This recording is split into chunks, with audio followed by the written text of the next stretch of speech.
So the things I like in your positioning here to the left of me are the following. Club head, it's nice and squared up behind the center of the ball every time. Club and ball position are in the center of your stance.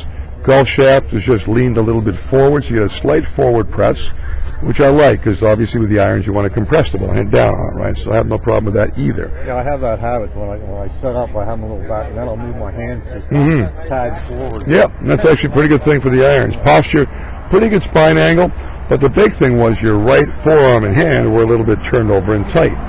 So you can see, all I can see here is that right arm of yours, and your shoulder plane or alignment is open, as opposed to perpendicular, square.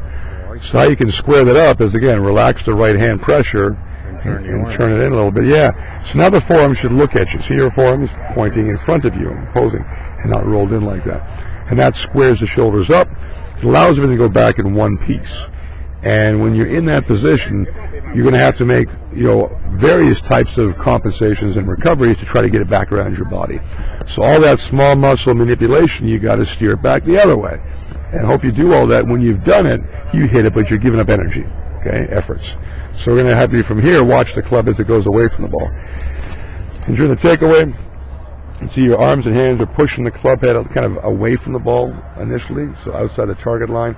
And then about there, club gets raised up, and in that position, you end up placing the club in a pretty good position on that swing. That's the ones where you squared up. There's not as much cupping in the wrist.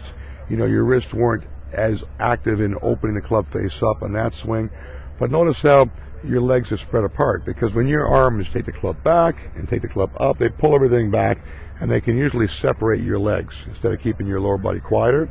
So if you're just turning your left shoulder and arms back in one piece, the lower body can stay quieter, And as a result, you can follow through without less recovery. Narrower stance. Stance width is actually shoulder wide. Okay. It's just the hands and arms that force that. So from here, now you're going to have to recover. So the club comes a little bit over the top, so you can see your arms swing more in front of your chest. Then you re-extend the club towards the ball. It comes outside the ball again, the club head. And then your hands turn over at the last second, and you release and follow through.